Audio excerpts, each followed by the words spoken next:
తెలంగాణ వాళ్ళకి ration card ఉన్న వాళ్ళకి గుడ్ న్యూస్ చెప్పారు మంత్రి తెలంగాణ శ్రీధర్ బాబు గారు.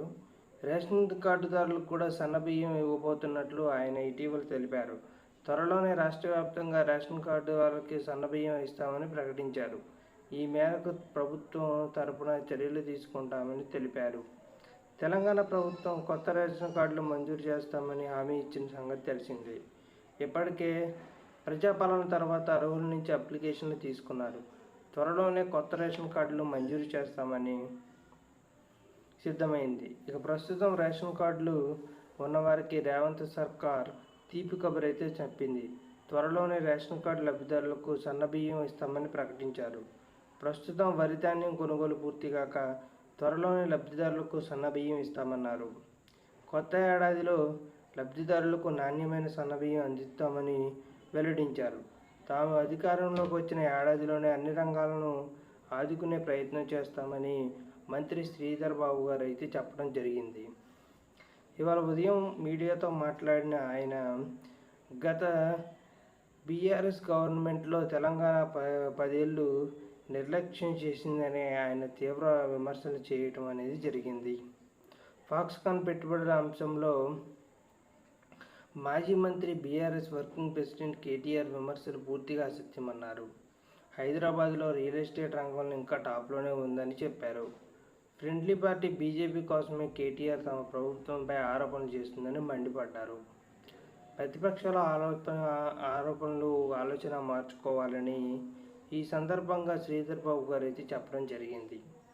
హైడ్రాతో అందరూ భయపడాల్సిన అవసరం లేదని, కేవలం ఇవి అక్రమంగా నిర్మించే వాటిపైనే కూలుస్తున్నారని, పేదలు ఇంకా మురికి కోపాల్లోనే ఉండాలని బీఆర్ఎస్ బీజేపీ నేతలు అనుకుంటున్నారని, అది ఈ గవర్నమెంట్లో అయితే అలా చేయబోమని చెప్పారు.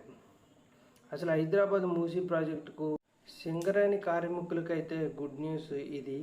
ఈ నెల 12న అకౌంట్లోకి డబ్బులు జమ కానున్నాయి. అసలు దాని గురించి ఏంటి అనేది ఇప్పుడు తెలుసుకుందాం. రిటైర్డ్ కార్మికులు, అధికారులు సింగరేణి సంస్థ గుడ్ న్యూస్ అయితే చెప్పింది. ఉద్యోగులు విరమణ పొందిన సింగరేణి కార్మికులకు 33 కోట్ల లాభాల వాటా మంజూరైంది. ఈ నెల 12న కార్మికుల ఖాతాలో లాభాల వాటా డబ్బులు జమ కానుంది. 2023-2024 ఆర్థిక సంవత్సరానికి సంబంధించిన లాభాల్లో దసరా బోనస్గా కార్మికులకు 33% అయితే లాభాలను ఈ ప్రభుత్వం ప్రకటించి పంపిణీ చేసేసింది. తాజాగా గత ఏడాది ఏప్రిల్ 1 నుంచి ఈ ఏడాది సెప్టెంబర్ 30 మధ్య రిటైర్ అయిన వారికి లాభాల్లో 33 కోట్లను చెల్లిస్తామని ఈ సంస్థ అయితే ప్రకటించింది.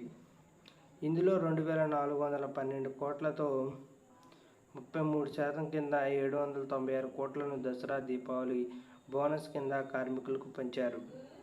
ప్రభుత్వ నిర్ణయంతో లాభాల బాట పండిందని, ఒక్కో కార్మికునికి సగటున 1,90,000కు పైగా బోనస్లు వస్తాయని చెప్పారు.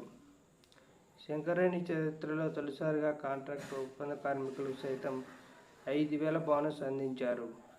తాజాగా రిటైర్డ్ కార్మికులు కూడా లాభాల వాటను 33% పంచారు. ఈ నెల 12న ఆయా కార్మికులకు అధికారుల ఖాతాలో డబ్బులు జమ చేయనున్నారు. సింగరేణిలో పనిచేసే ప్రతి ఉద్యోగి, కార్మికుడు సంస్థ అభివృద్ధికి పాటుపడాలని సింగపూర్ సీఎండీ ఎస్ బాలరాం సూచించారు. ప్రతి ఉద్యోగి క్రమశిక్షణతో పనిచేయాలని నిర్దేశించి విధుల సమయంలో 8 గంటల పూర్తి స్థాయిలో సద్వినియోగం చేయాలనుకున్నారు. సంస్థ నిర్దేశించిన ఉత్పత్తి లక్ష్యాలను సాధించి వార్షిక ఉత్పత్తి టార్గెట్ల సాధన కోసం ఉద్యోగులు, అధికారులు సమిష్టిగా పనిచేయాలని సూచించారు.